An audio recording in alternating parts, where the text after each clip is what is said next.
Assalamualaikum dan salam sejahtera. Saya Najib Aroff dan ini adalah Niaga AWANI dan kita memberikan tumpuan kepada banyak perkara dan sudah pasti Niaga AWANI sejak sebelum ini kita membawakan data ekonomi negara dari sudut yang pelbagai yang merangkumi aktiviti ekonomi dan juga tanda-tanda positif pemulihan ekonomi sedang berlaku di Malaysia. Namun apa realiti di bawah sana pada ketika ini? Kerana ada yang melihat bahawa di sebalik data-data yang positif, tekanan dari segi kos sara hidup dan juga kos menjalankan perniagaan itu masih lagi dirasai oleh kebanyakan rakyat Malaysia. Yang itu ingin saya bincangkan di Niaga AWANI untuk jam ini dan juga pada pagi ini. Saya membawakan Presiden Dewan Perniagaan Melayu Malaysia di PMM, Nur Syahrin Hamidon yang bersedia pada ketika ini. Syahrin, selamat pagi. Terima kasih kerana bersama kami pada pagi ini. Pertama sekali, saya tidak mahu bercakap soal data ekonomi kerana sudah banyak kita sebutkan dan juga ramai juga orang tahu di Niaga AWANI juga sudah kita bentangkan secara terperinci. Itu realiti data yang dikaji. Ada kebenarannya tetapi kita nak bawa realiti di bawah sana kerana di PMM dikatakan turun ke bawah, mendengar denyut nadi mereka, memantau juga. Kongsikan apa realitinya di bawah sana. Apa yang diperkatakan oleh orang ramai yang mungkin kita perlu tahu supaya dapat kita cantumkan dengan data-data ini. Okey, baik. Terima kasih Astro AWANI kerana sudi untuk menjemput saya. Sebelum itu, Dewan Perniagaan Melayu Malaysia ingin menyambut baiklah ya dasar ekonomi madani yang telah dilancarkan oleh Yang Berhormat Perdana Menteri baru-baru ini. Dan kita dapati ada banyak, ada 7 dia punya tumpuan-tumpuan yang telah digariskan oleh kerajaan untuk menaikkan dan merancangkan ekonomi negara. Tapi Dewan Perniagaan Malaysia pada masa yang sama kita telah turun berjumpa dengan ahli-ahli kita di seluruh Malaysia dan namun kita dapati banyak rungutan dari peniaga-peniaga tentang cost of doing business dan juga purchasing power yang kurang akhir-akhir ini ya. Jadi ini adalah satu perkara yang perlu kita bincangkan bersama kerana apa yang dikeluarkan, laporan-laporan yang dikeluarkan oleh penganalisa ekonomi ataupun data-data yang statistik yang kita ada tidak mencerminkan keadaan sebenar di bawah. Dan kita dapat banyak rungutan bahawa OPR yang tinggi yang naik sebelum ini termasuk dengan nilai ringgit yang menurun sedikit sebanyak menjejaskan pendapatan usahawan-usahawan di negara kita ketika ini. Jadi ini sesuatu perkara yang merisaukan kita dan kita sedang mengumpul maklumat dan data dari ahli-ahli kita seluruh Malaysia untuk memberikan laporan kepada pihak kerajaan agar perkara ini dapat diselesaikan dan dibincangkan bersama. Apa yang mereka harapkan dan juga mahukan kerana ini permasalahan yang mereka nyatakan sudah pasti ada cabaran di setiap mana-mana peringkat sekalipun mana-mana usahawan, tapi apa yang mereka mahukan dari kerajaan kerana kita dengar juga peluncuran ekonomi madani ini ingin membantu dalam pemulihan dan sebagainya, tapi apa yang mereka harapkan yang ada pada ketika ini untuk setidaknya jangka masa pendek, sederhana dan juga jangka masa panjang? Okey, kalau kita lihat kepada peluncuran ekonomi yang telah dibentangkan baru-baru ini, ianya kebanyakannya adalah pada jangka yang sederhana. Kalau kita lihat untuk jangka masa pendek, hanyalah berkenaan untuk melaksanakan projek-projek sekolah dan klinik-klinik daif. Ya. Ini kita faham hasrat kerajaan kenapa ingin menyegerakan pelaksanaan sekolah, projek sekolah dan klinik-klinik daif sebagai pemangkin kepada industri pembinaan dan secara tidak langsung semua rangkaian cabang perniagaan yang berkaitan dengan pembinaan akan merancangkan kembali ekonomi. Tetapi kita memerlukan lagi banyak sebenarnya projek-projek mega ataupun besar yang perlu diumumkan oleh pihak kerajaan kerana secara tidak langsung ini penting supaya segala ekosistem ekonomi dan perniagaan akan bergerak seiring. Dan sudah pasti usahawan-usahawan kos yang mereka akan alami ataupun yang mereka terpaksa tanggung ialah kos bahan mentah, kos pekerja dan juga sewaan premis perniagaan. Dan ini diterukkan lagi dengan kita dapat tahu bahawa ada unsur-unsur Alibaba, ada unsur-unsur rasuah yang berlaku semasa pemberian projek-projek, dan ini juga turut disentuh oleh Yang Amat Berhormat Perdana Menteri, yang mana sekarang indeks rasuah kita telah ke nombor 61 dan kerajaan ingin menurunkan sehingga ke 25. Ini satu benda yang bagus kerana rasuah ini tidak boleh dibenarkan kerana ianya mengganggu cost of doing business di negara kita ini, dan dia akan merosakkan ekonomi dan juga pendapatan usahawan-usahawan di bawah. Jadi kita juga di Dewan Perniagaan Melayu Malaysia, kita rasa kita tidak lama lagi kita ada intention untuk mengadakan Kongres Ekonomi Melayu, yang mana Kongres Ekonomi ini sebenarnya kita punya satu produk yang kita keluarkan sejak dari tahun 1960-an lagi, yang mana kita menghimpunkan cendekiawan-cendekiawan dari seluruh negara, pakar-pakar ekonomi, kita himpunkan, dan kita harap perkara ini mendapat sambutan dari pelbagai pihak supaya kita duduk, sit down, cerita sebenar apa yang berlaku, dan tidak hanya semata-mata berlandaskan kepada statistik-statistik yang ada. Kerana selalunya pemain-pemain industri ini lebih memahami apakah permasalahan yang mereka hadapi. Satu lagi, Dewan Perniagaan Melayu Malaysia juga kita ada melancarkan satu portal, iaitu Adu Bisnes. Maksudnya sesiapa usahawan yang mempunyai masalah perniagaan boleh email direct ke adubisnes@dpmm.org.my. Saya ulang, adubisnes@dpmm.org.my. Okey, itu realiti yang mereka bawakan. Pada masa yang sama apabila diumumkan bahawa kerajaan ingin melaksanakan ataupun mengkaji gaji progresif. Sebelum ini ada gaji minimum yang kita ingin laksanakan. Dua perkara ini, bagaimanakah reaksi di peringkat perniagaan Melayu di akar umbi? Adakah mereka bersedia, dan bagaimana ini memberikan kesan kepada perniagaan mereka dan tahap kesediaan mereka? Okey, baik. Di Malaysia ini kita ada 1.2 juta usahawan yang SME, usahawan di Malaysia ni. Jadi 97% ialah SME, yang mana 79 ialah peniaga-peniaga Melayu kita. Kita dapat banyak feedback dari usahawan-usahawan tentang gaji minimum 1,500 yang telah dikenakan oleh pihak kerajaan, termasuk gaji progresif, dan kita menunggu detail daripada kementerian yang berkenaan tentang gaji progresif ini. Walaupun sebagai peniaga, kita of course kita nak menaikkan kita punya keuntungan, kita kena jaga kita punya kos pekerja. Namun begitu, kita di PMM merasakan bahawa purchasing power juga penting. Sekiranya tidak ada minimum gaji yang dikenakan, rakyat di bawah sana tidak ada yang nak beli barang-barang ataupun servis-servis yang disediakan oleh peniaga juga akan berkurangan, dan ini secara tidak langsung chicken and egg situation.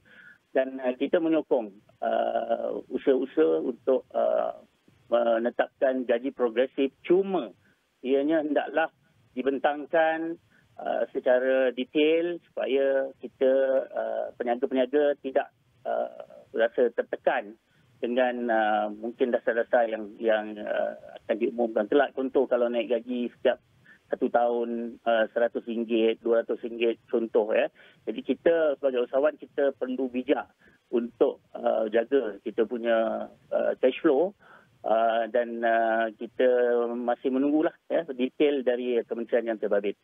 Okey, dalam realiti ekonomi sebenar di peringkat bawahan ini, ahli perniagaan di bawah, khususnya ahli di PMM sendiri, adakah realitinya mereka masih menggaji pekerja, iaitu menambah pekerja, ataupun mereka kekal dengan jumlah sedia ada, ataupun membuang pekerja? Apa realitinya sebenarnya? Okey, realitinya kita dapati sekarang ini disebabkan zaman sains dan teknologi, ada ramai usahawan-usahawan yang juga berniaga secara online. Jadi kita dapati ada juga majikan-majikan yang telah memperkenalkan work from home, dan ini secara tidak langsung mengurangkan kos kepada majikan. Kita faham sekarang ini dia ada contract for service dan contract of service. Bila contract for service ialah kita menggajikan pekerja, manakala contract for service ialah seolah-olah macam dia sub kepada syarikat-syarikat lain ataupun individu. Dan ini saya dapati trend ini telah meningkat, ya. Kerana sekiranya pihak majikan mengurangkan pekerja, dia hanya akan ada satu lagi alternatif, iaitu melantik pekerja-pekerja sambilan dan mereka tidak perlu bayar EPF dan SOKSO. Inilah yang kita dengar di bawah ini. Nampaknya usahawan peniaga kecil pun dia sudah mula kreatif. Namun begitu, pelajaran yang kita dapat dari PKP hari itu, ramai usahawan yang tidak mahu bayar EPF, SOKSO. Ini semasa pandemik hari itu, banyak pekerja-pekerja yang tidak cover dengan SOKSO dan EPF ini, kesianlah pada mereka. Jadi inilah yang berlaku. Memang ada banyak rungutan dan ada yang cuba untuk adapt dengan keadaan yang semasa. Okey. Syarin, terima kasih kerana bersama dengan Niaga AWANI pada pagi ini. InsyaAllah kita akan terus berhubung dari masa ke masa untuk membawa realiti. Ini penting sekali, membawa realiti sebenar di peringkat bawah supaya dapat kecantumkan. Supaya tidaklah hari-hari kita dengar data yang positif sahaja, tapi apa realiti di bawah. Ini paling penting sekali. Syarin, terima kasih kerana membantu kami memahamkan keadaan sebenar. Dan itu kami akan rangkumkan di laman web kami, astroawani.com.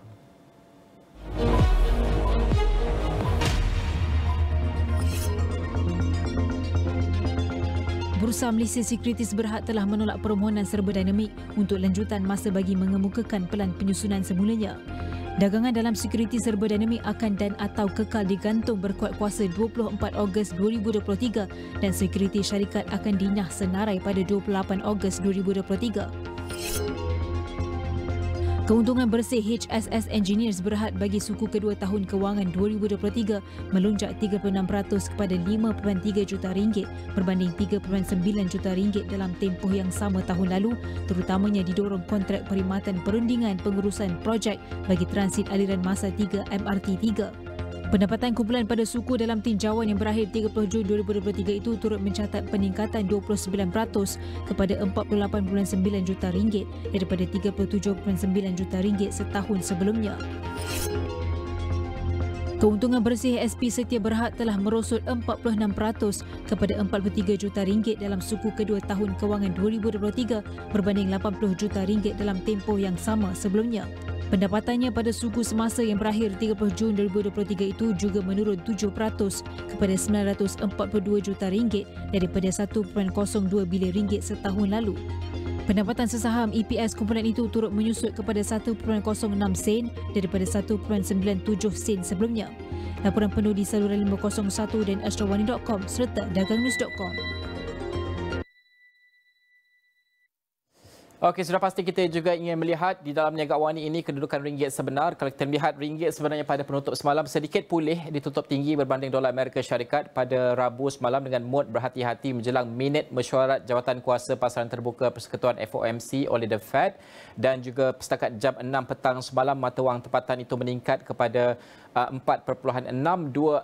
Ini masih lagi rendah kalau berbanding dengan dolar Amerika Syarikat. Tapi setakat pagi ini yang ingin saya tunjukkan kepada anda, ini adalah nilai terkini ringgit Malaysia setakat pagi ini. Kalau kita melihat kepada nilai satu hari terlebih dahulu, mungkin kalau kita bawakan dalam tempoh satu hari untuk nilai ringgit setakat pagi ini, ia berada pada nilai 4.4 6.421 setakat pukul berapa ni pagi? Kalau kita lihat setakat pukul 9.09 pagi tadi. Okey, itu adalah dalam tempoh satu hari. Kalau dalam tempoh seminggu, kita nampak grafnya adalah semakin mencatatkan penurunan ataupun graf ini kalau semakin meningkat bermaksud ringgit itu semakin melemah. Kalau kita melihat pada awal minggu mungkin ia berada pada sekitar pada 10 Ogos ia berada pada sekitar 4.57, kini 4.64. Ini data trading economics. Dan kalau kita melihat juga dalam tempoh sebulan untuk kita memahami trendnya, ia juga menunjukkan bahawa ada sedikit pemulihan pada bulan Ogos sampai pada 31 Julai iaitu 4.4995, tetapi kemudian meningkat kembali ataupun melemah kembali kepada 4.642. Dan juga dalam tempoh 6 bulan kita melihat ringgit masih lagi berada dalam keadaan lemah dari segi grafnya. Dan juga yang paling tinggi dalam tempoh 6 bulan ini yang paling lemah adalah pada Jun 2022 iaitu 4.6781. Itu keadaan ringgit yang boleh kita rangkumkan untuk melihat keadaan terkini. Dan kita kena faham bahawa ringgit ini apabila berlaku sedemikian, sudah pasti kesan yang besar kita ingin lihat adalah bagaimanakah import kita. Itu yang paling penting sekali untuk kita lihat kerana ini akan menjelaskan kedudukan inflasi negara bergerak ke hadapan. Okey, itu antara apa yang boleh kami rangkumkan untuk ringgit pada pagi ini. Semua ini kami akan rangkumkan di laman web kami astroawani.com.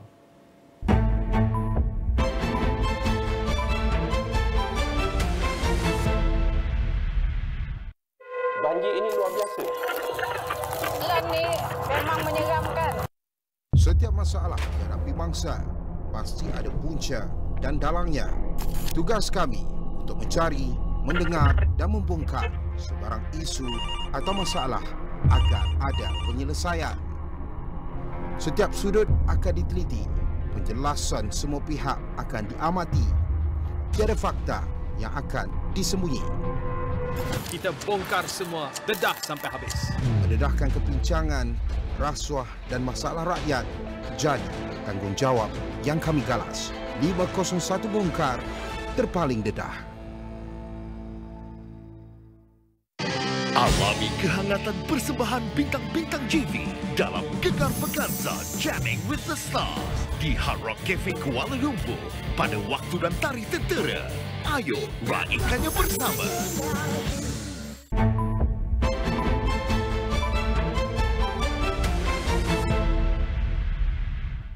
Bertemu semula dalam Niaga AWANI, Kerajaan Perpaduan komited menjalin lebih banyak perkongsian merentasi sektor awam dan swasta dalam usaha memerangi jenayah cyber. Menteri Komunikasi dan Digital Fahmi Fazil berkata perkongsian awam swasta atau PPP adalah antara kaedah paling berkesan memerangi jenayah cyber kerana ia terbentuk daripada platform sinergi dan neutral.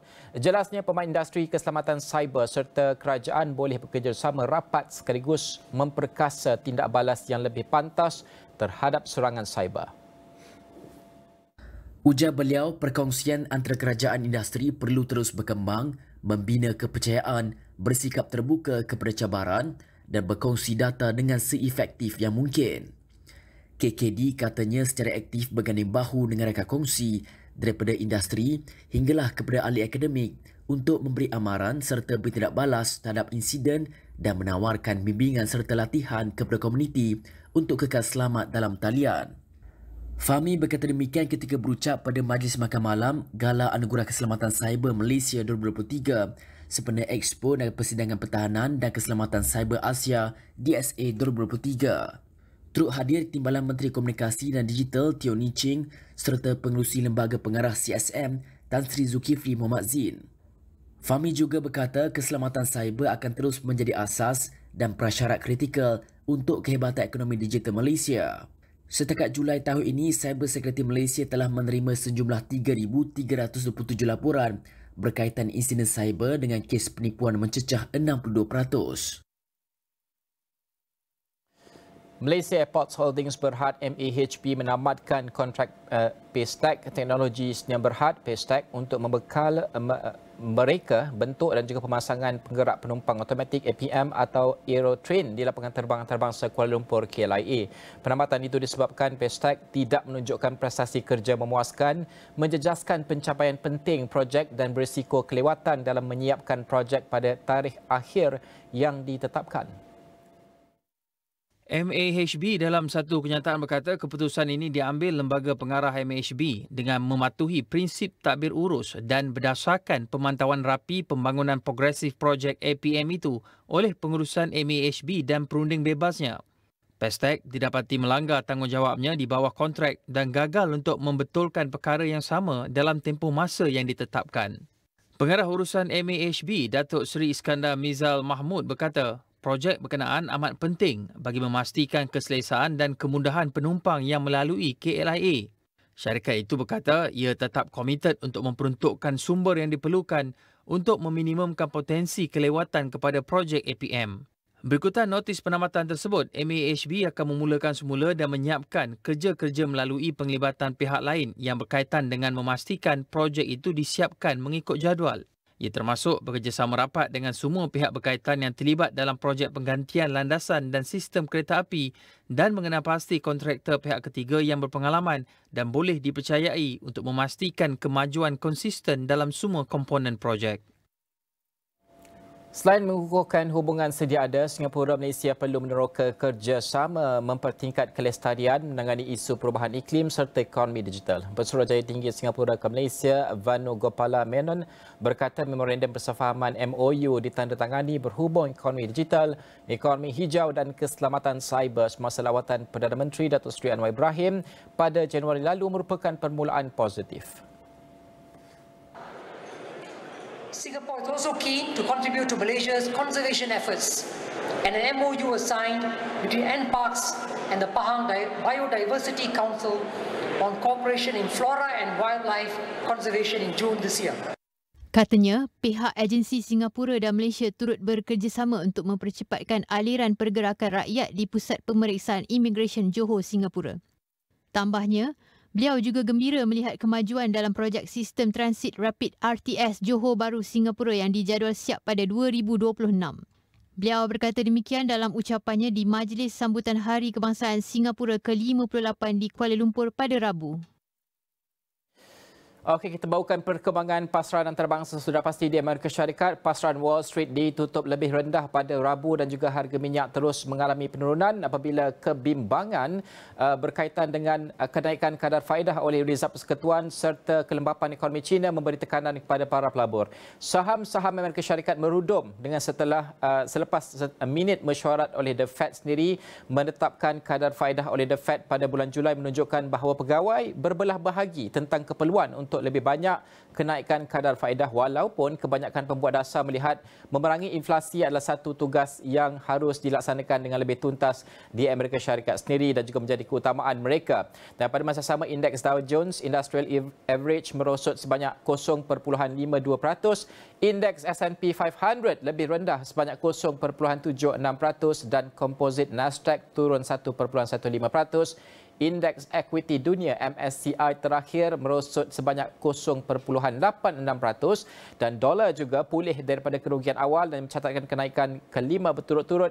Kenaikan dalam dolar dan hasil pembendaraan memberi tekanan kepada emas sebagai tempat perlindungan yang selamat dengan harga emas merosot 0.48% kepada $1,892.37 satu aunce. Dan sudah pasti kita ingin melihat prestasi setakat malam tadi di S&P 500. Bagaimanakah keadaannya? Kerana kalau kita melihat adalah penurunan. Ini adalah setakat pada pagi ini kalau kita lihat majoritinya adalah merah kalau boleh kita sifatkan. Counter yang paling utama untuk kita lihat terlebih dahulu adalah dari segi software, infrastruktur ataupun di bawah teknologi ini. Microsoft sebagai contoh mencatatkan penurunan sebanyak 0.45%. Sudah pasti diikuti oleh rakan-rakan lain dalam counter tersebut juga. Oracle juga mungkin melihat kepada penurunan 1.66%. Begitu juga dengan Adobe sendiri 0.81% penurunan untuk dagangan pada hari Rabu dan juga company-company ataupun syarikat lain Synopsys Incorporated turun 1.95%. Ini sudah pasti bukan sahaja melihat kepada prestasi saham itu yang menantikan minit mesyuarat The Fed pada ketika itu yang sudah pun dikeluarkan, tetapi pada masa sama melihat kepada prestasi keseluruhan industri tersebut. Kalau kita melihat kepada saham Apple di bawah consumer electronic sebagai contoh, Apple setakat dagangan pada malam tadi menyusut 0.50% untuk sebuah syarikat yang mempunyai nilai pasaran ataupun nilai pasaran yang $3 trilion ini. Penurunan 0.5% dicatatkan, dan apa yang dinantikan untuk kaunter Apple adalah berkaitan dengan pelancaran iPhone terbaru yang dijangka pada bulan hadapan. Bagaimana ini akan menolak naik saham Apple di bawah consumer electronics. Kalau kita melihat semiconductor, ini sangat penting sekali. Syarikat utama yang punya modal pasaran yang besar, Nvidia sebagai contoh, kalau kita melihat penurunan 1.03% setakat pada malam tadi dengannya, dan juga begitu juga dengan rakan-rakan yang lain dalam sektor tersebut seperti Broadcom 1.13% penyusutan setakat malam tadi, dan AMD juga kalau kita melihat penurunan 3.74% untuk AMD, dan begitu Texas Instruments Incorporated juga 1.45%, Qualcomm 1.37%. Kalau kita melihat negara yang mampu menguasai pengeluaran semikonduktor ini termasuk Amerika Syarikat, China, Taiwan dan sebagainya ini, siapa yang mampu mengawal keadaan ini akan menjadikan ia kuasa besar dunia dalam keadaan konteks ekonomi semasa. Itu pentingnya kita melihat kepada counter semikonduktor tersebut. Tetapi kalau kita melihat kepada communication services juga, Google contohnya, kalau kita melihat juga penurunan 0.89%, ini semua adalah counter blue chip, counter-counter yang bernilai tinggi contohnya, dan juga Meta sebagai contoh di bawah Meta, di bawah internet content dan juga information ini adalah susut 2.54% setakat pagi ini ataupun setakat malam tadi. Kalau kita melihat kepada consumer cyclical, Amazon sebagai contoh,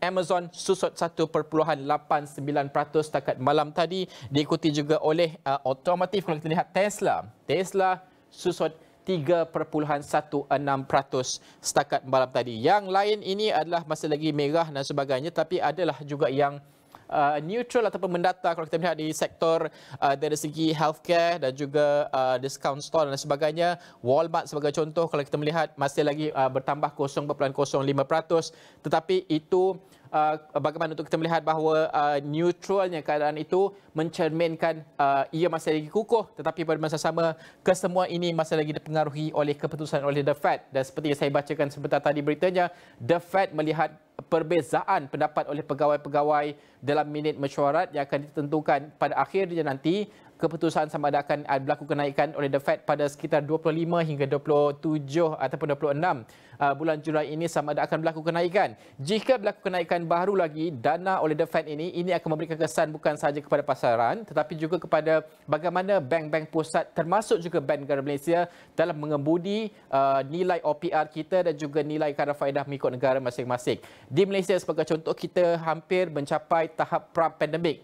Kita punya kadar faedah ataupun OPR kita, bagaimanakah ini akan memberikan kesan langsung kepada perkembangan ekonomi tersebut. Kerana apa yang diperkatakan oleh pegawai Rizal Persekutuan dalam perbezaan pendapat mereka, iaitu argumennya adalah sekiranya berlaku kenaikan lagi oleh The Fed, ini mungkin akan menjejaskan pertumbuhan ekonomi yang mereka idamkan dan juga jumlah pekerjaan yang mereka mahukan. Pada masa yang sama, inflasi mereka masih lagi tinggi. Bagaimanakah untuk mereka strike a balance kedua perkara ini dan pada masa sama tidak menjejaskan juga kesan berantannya kepada negara-negara lain yang akan menjadikan ia sebagai benchmark. Kerana apa The Fed ini menjadi benchmark untuk pasaran-pasaran ataupun bank pusat di peringkat antarabangsa? Kerana sekiranya kadar faedah di Amerika Syarikat jauh lebih tinggi perbezaannya dengan negara-negara lain termasuk Malaysia, pelabur-pelabur akan meninggalkan pasaran kita dan pergi ke negara ini kerana pulangannya lebih tinggi. Itu realitinya, dan sebab itulah keadaan OPR kita perlu juga dalam keadaan kompetitif dan pada masa sama menyokong pasaran tempatan juga. Itu bagaimana kita melihat di Niaga AWANI dalam masa ke masa. Ini adalah pergerakan S&P 500 setakat malam tadi yang kami akan rangkumkan di laman web kami astroawani.com. Sudah pasti kalau kita melihat pegawai Rizal Persekutuan ini sebenarnya berbeza pandangan berkaitan dengan keperluan bank pusat itu untuk menaikkan kadar faedah pada akhir bulan ini.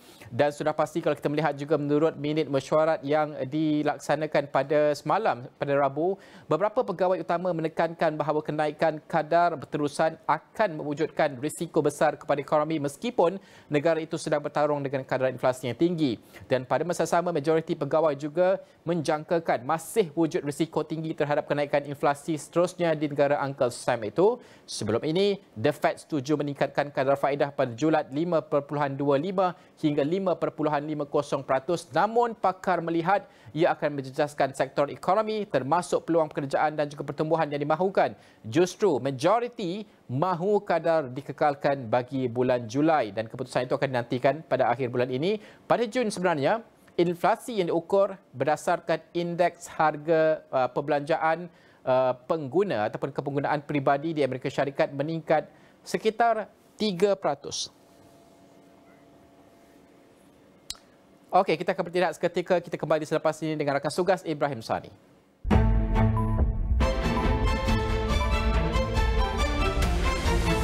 Piala Malaysia kini tiba dengan hanya RM9.99. Pasukan terbaik bertarung di atas padang.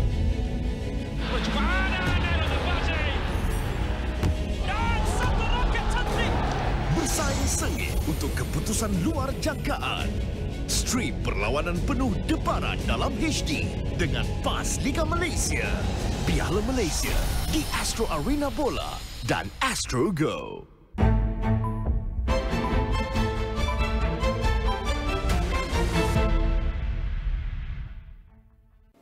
Thanks for joining us. My name is Ibrahim. Sani. In the studio is Farah Abdullah, the co-CEO of Bits Media, joining us from Singapore. Bits Media, of course, has a lot of properties online. One of them is, of course, Muslim Pro. I have that on my phone, actually. So, Farah, thanks very much for coming over to have a chat with us. It's been a while in terms of me trying to get Muslim Pro on. I've been trying to see how we can explore this conversation even better, but maybe you can talk to us in terms of the properties that Bits Media have first. Sure, thank you, Ibrahim. Actually, for us, Bits Media is the publishers of Muslim Pro, and also recently we've just launched Qalbox, which is a streaming platform within Muslim Pro. So Muslim Pro, as you know, today we've just crossed our 150 million downloads mark. Congratulations. Thank you so much. And you know, Malaysia is actually one of the key markets for us, with 12 million downloads itself from Malaysia. So for Muslim Pro, we started in 2009. Our inception is still since 2009. 14 years later, today we've just crossed our 150 million mark. 22 million monthly active users, and inshallah we will be actually expanding to a lot more content proposition, which is where Qalbox is coming in. Let's talk about Qalbox then. Sure. Yeah, go ahead. So Qalbox has just been launched. We launched it actually first in KL in December last year. So today we're at about 7 months in with Qalbox. So Qalbox is actually the tagline for Qalbox is the heart of Muslim entertainment. So we intend to actually introduce multi-formatted content within Qalbox, right? So you know, content has always been a little bit underserved in the Muslim community, you know, and based on our recent research, we saw that 55% of Muslim community actually wants much more content, not only in the faith-based elements, but also content that identifies with them, that tells the stories of their narratives. So that is also the reason why we introduced Qalbox. So Qalbox is going to be introducing multi-formatted content for the Muslim community.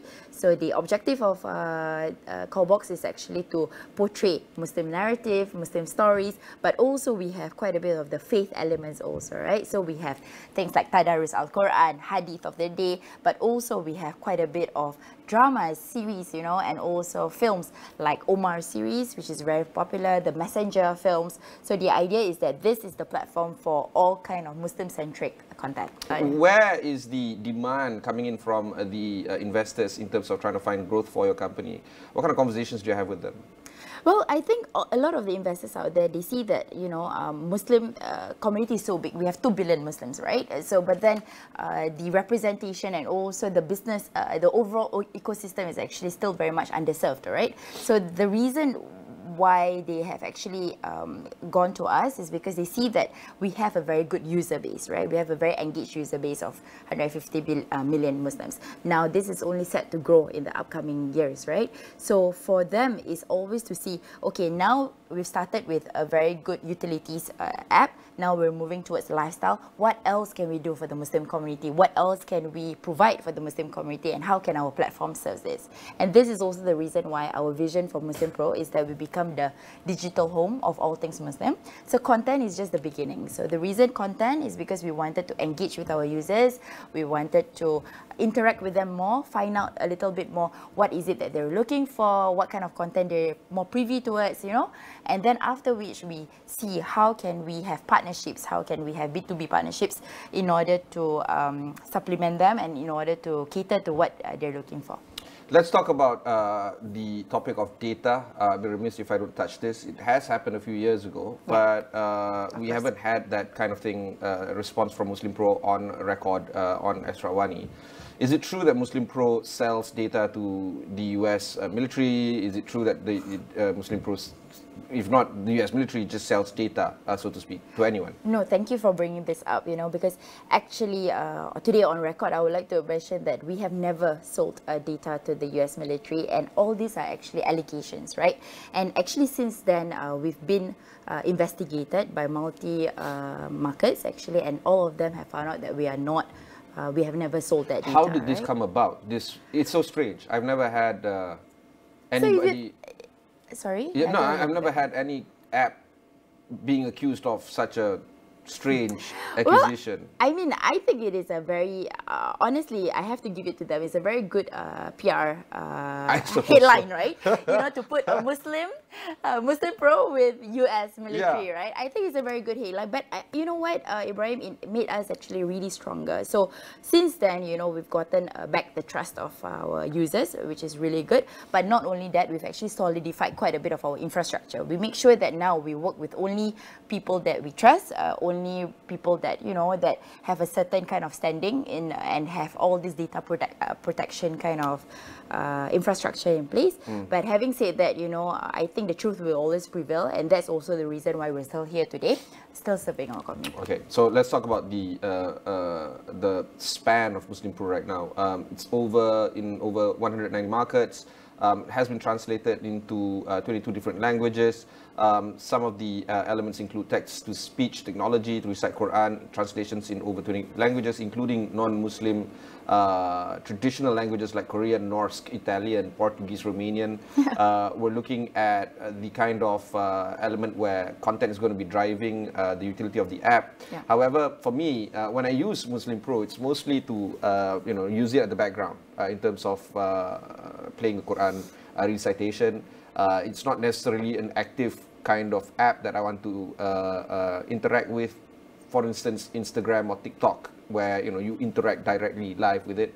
What is the user behavior when it comes to your consumers using Muslim Pro right now? The kind of archetype of customers, and what kind of value do they get from Muslim Pro using a typical customer right now?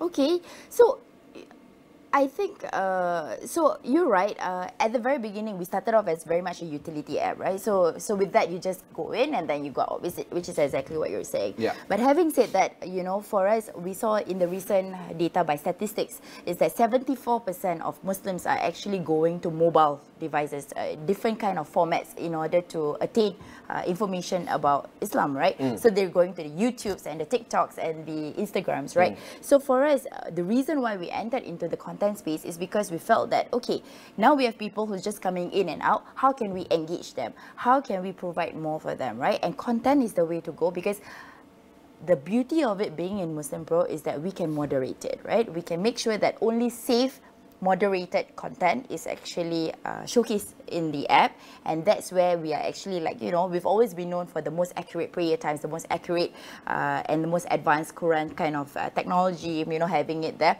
So we want to do the same for content. Now, content is just going to be a segue to other things. So say, for example, we will introduce multi-content genres, right? So we have films, drama, documentaries, and from there we can also get people to learn a little bit more about Islam, history, education, and edutainment, kids entertainment, which is also what we have.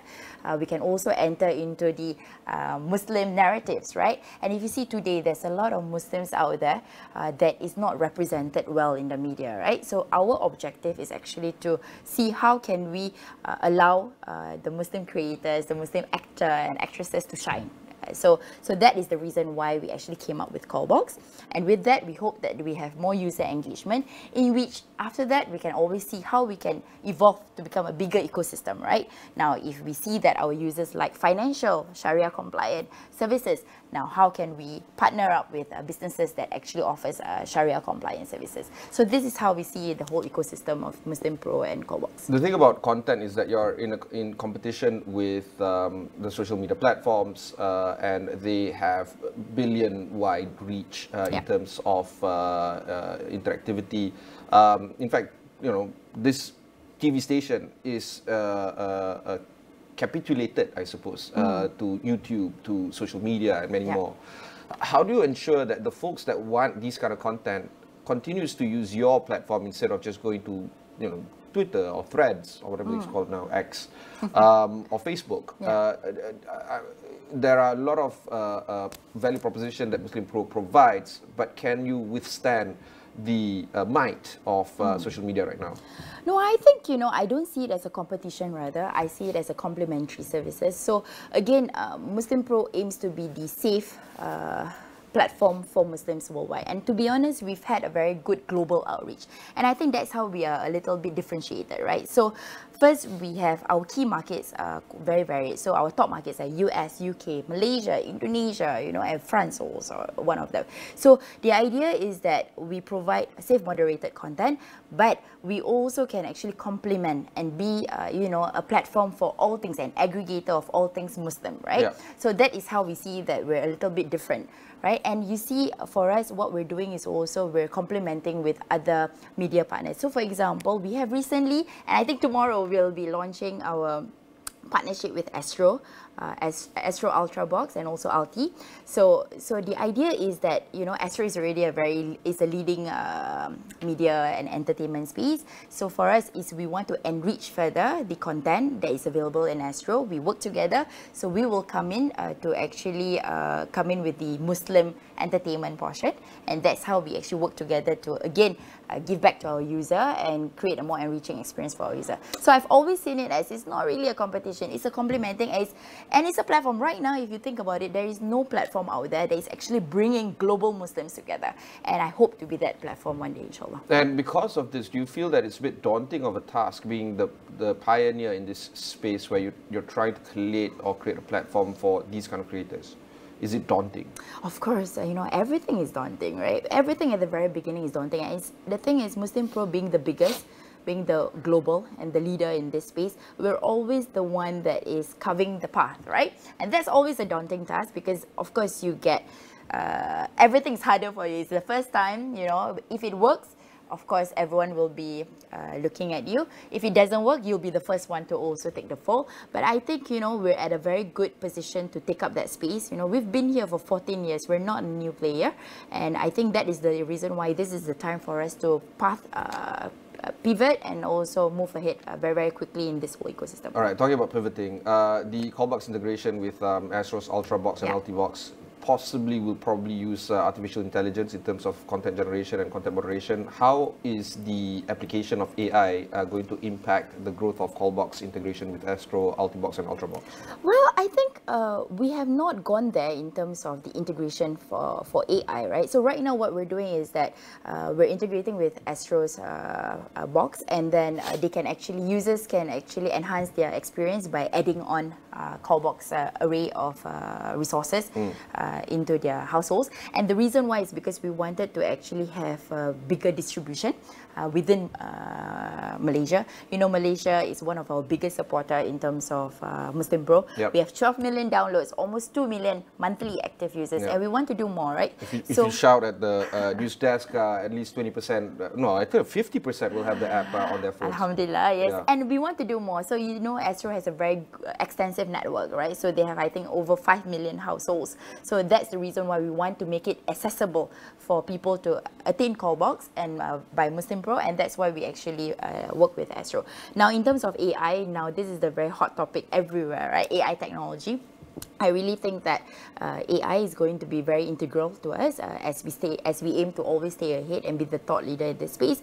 Now, how can AI help us? I think it can really help in terms of giving us very good analytics, but also, you know, being a global app, we spend quite a bit of resources trying to localize, translate, you know, do localization in French, you know, like you said just now, we are in 22 languages, right? So I think AI can really help in this, but more so, I believe believe AI can really help in terms of recommendation engine. You know, now everyone wants customization, right? So this is how AI can really help. That's exactly the next point I want to ask. Personalized show recommendations, content curation, predictive search and analytics, automated translation and subtitling. These kind of items are critical in order for you to enhance the user experience. Everybody is doing it. If you don't do it, you're the odd one out.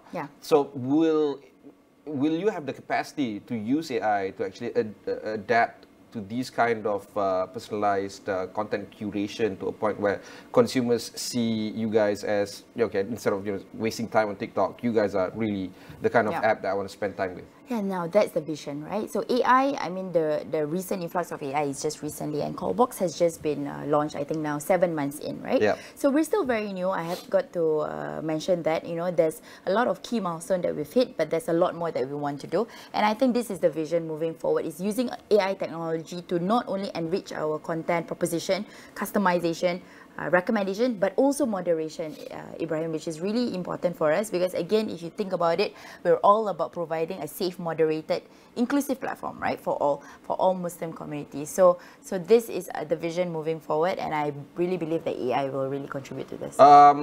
So there's 25% of the world's population being Muslims. Only 1% of Muslims are TV characters. Funny, right? Of film. To say that Muslims are underrepresented in the content creation world is a gross understatement.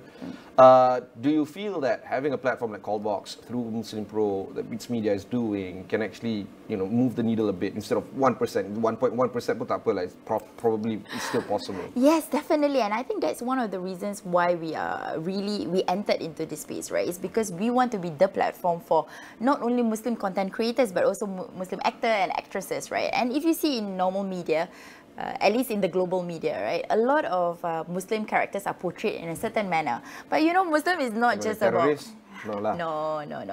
But not only that, you know, it's a certain skewed manner, right? But we want to show them that Muslims is, you know, is the largest community in the world, said to be the largest community in the world. So we are more than just, you know, practicing certain things. Islam is a way of life, right? It is in the way we dress, education, financial, you know, so there's a lot of things there. So the idea is that we want to be an aggregator where all Muslim content can be in one platform. So if you're a Muslim, you're looking for Muslim content, this is where you can actually identify with, you can see yourself, you can see content that you might want.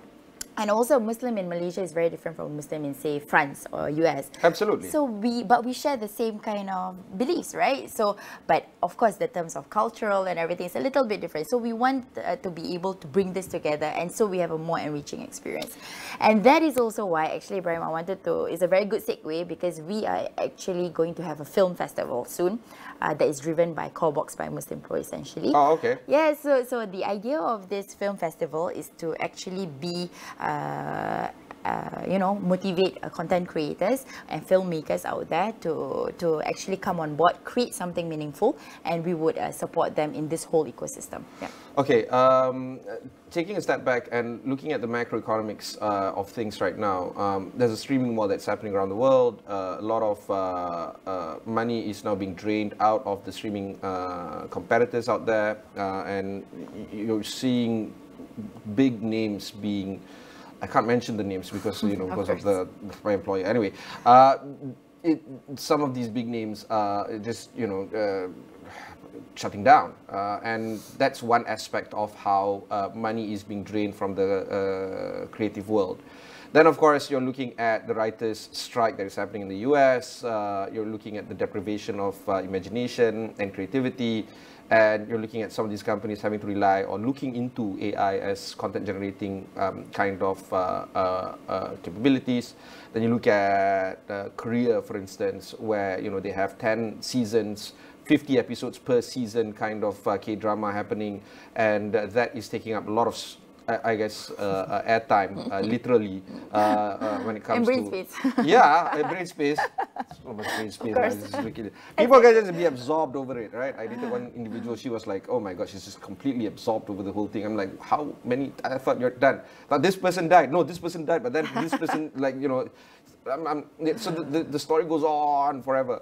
So you're looking at all these micro challenges. How are you going to fit your business model in terms of trying to navigate these kind of existential situation that is currently happening in the creative industry? No, you know, challenges will always be there. You know, there will always be a time for things going up, things going down. But I really feel two things essentially. One is that we're really in this niche community, and our community is not that niche if you think about 2 billion Muslims, right? When you think about niche, you always think it's small, but it's actually not really small. But we all share the same kind of unique identity and unique demands, right? Or wants or needs.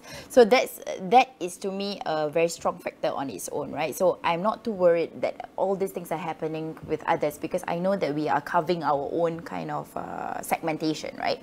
So that's one. Secondly, again, because it's so underserved, I think, you know, right now, you know, like you said, 1% versus 25%, the whole ecosystems of halal, even halal ecosystem versus the whole Muslim community is so underserved, right? So I really feel that there is no one right now that is actually occupying this space, taking the lead in this space, right? So that is why also I really believe that there's only opportunities for us moving forward.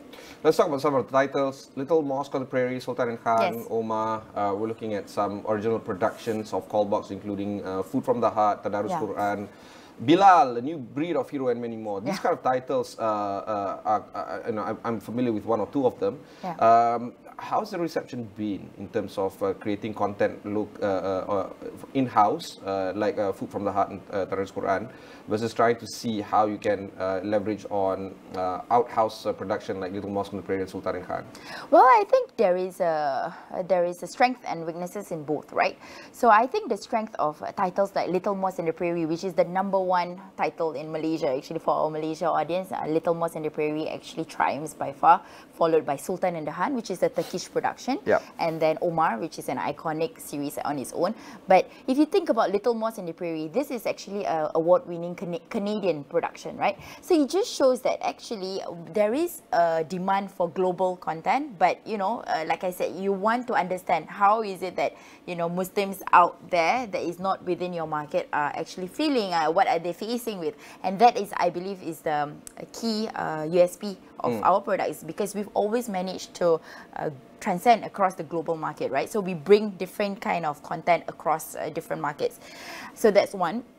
But having said that, original production is always going to be key to us also, because the reason being is that it's meant to fill up the gaps, right? So for those content that we cannot find out there, we're looking to actually produce it in-house, right? So that is actually one of our key things, because from there we can really customize what is it that our users are looking for. That means you need a lot of firepower, a lot of capital, a lot of cash. Well, I think there is a lot of creative ways in which you can do it, and we're not looking into going into long series, drama series or films yet. For now, we're actually sticking to a lot more of a faith-driven kind of content, but also more of identity pieces, more of interviews, more of food also, a little bit of food. Like for example, Food from the Heart, we actually showcase a couple in Perak. So it actually does very well, and we see like people in France watching this. Wow, really? Yes. Of course, so that is the beauty of it, right? Is that essentially you are bringing the world to Malaysia and Malaysia productions to the world. So I think that is where we're actually, that's the beauty of having a global app that actually, you know, but we are all binded by the same values. So that is actually one of the things that we're really pushing forward. What's the appeal of staying in Singapore? Why not have the office back in KL? It's funny that you're saying that. So of course, we started in Singapore. So the founder was in Singapore, and then we developed it from here. So of course, as it goes along, you know, things are a little bit more costly right now, and we're seeing that Indonesia and also of course Malaysia is coming up really big in terms of content as a content hub within the region. So right now, more and more, we're actually pivoting to investing in Malaysia. So an example is that we've already spent more than 3 million RM actually in Malaysia for our content productions and also content collaborations. So we also work with guys like Astro, Pixel Play to actually co-produce or to actually have post-productions work here. In fact, here we're also having our tech support. our content team, and also our legal team is also here. So more and more we're looking to expand in Malaysia in terms of our infrastructure, but also we aim to actually make Malaysia the content hub for us. So we want to acquire content from here. We want to work with the production houses here, and we actually have set quite a good budget to be allocated for Malaysia. Okay, final question is on using data-driven approach, using analytics to understand data behavior of your consumers, see what works, what doesn't, when to kill a show, when to pump more money into the show. Yeah. How is that being done right now? So we're very data-driven kind of, all that we do is actually data-driven. So we have some data as to where the viewers are watching, completion rates, conversions rate, retention.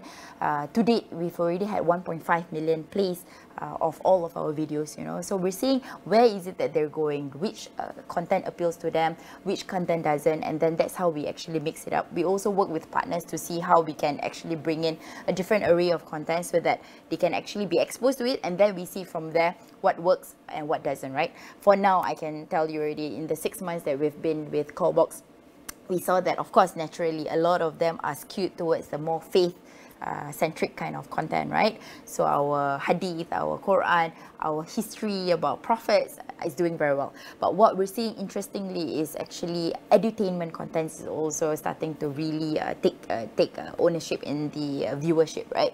So a lot of them are looking for all these animations that also have a little bit of a education element, shows that have an education element, and that's going to structure how we're going to further develop the products. And then, of course, we're seeing a lot of iconic Muslim titles, actually, like The Messenger, Omar series, doing very well. Turkish is also doing very well. Also in the Southeast Asia region, Turkish shows is doing very well. So I think that we will definitely continuously see what is it that our users are looking for, and then after which we will customize and curate it accordingly. What's the growth plan globally? A lot, actually. So whatever we've been doing have always been on a global basis because our top markets. It has to be, because you're looking at 2 billion consumers out there. Exactly. So we're just at this at the surface of it, but the idea is that actually the vision is that for Muslim Pro to be a super app in the future. So like I mentioned, we started off very basic utilities app. Now we're entering into content ecosystem, and then next time we would like to definitely enter further into the whole Islamic ecosystem, right? Like whether it's halal segmentations, whether it's e-commerce, whether it is transactions, So there's a lot of different ways in which we can do it, but these are all in the plans, and we'll definitely share more. But first, it will be the festivals and the content kind of enriching. The kind of risk that I look at your business is on the issues of spiritual schism that might happen on the platform because Islam is not generic. There's 1,001 faces to it. Exactly. Yeah. So how are you going to navigate this kind of risk? Well, so how we've been navigating it, I mean, we've been here for 14 years, right? So how we've been navigating it is that we've always mentioned that we are not for any specific sect, or we are not for any specific kind of teaching, We're all about the platform, right? So we aim to be superior in terms of product development of the platform. Now, all the different kind of content, different kind of initiatives that we do there, is up to you to choose what is it that we're looking for. But here we're providing you a safe, moderated content space. Then it's up to you to see, okay, does this apply to you? Does this, because we are across, right? We're in Iran, we're also in Turkey, we're also in US, the UK and everything. So all of them have a different kind of way. You bet. Exactly, but they are all, they have the same beliefs, they have the same fundamentals. But then our job is to actually put it out there, and then it's up to them to pick and choose. If anything, everybody wants to be entertained eventually at the end of the day. Exactly. Yeah. Entertained and educated. Yeah. Thank you very much. That was Thank you so Farah, much, the co-CEO of Bits Media. Learn more about their offerings of Qalbox, and perhaps you can even check it out on Astro, Ultrabox and Ultrabox as well. My name is Ibrahim. Sani. Catch you in the next one.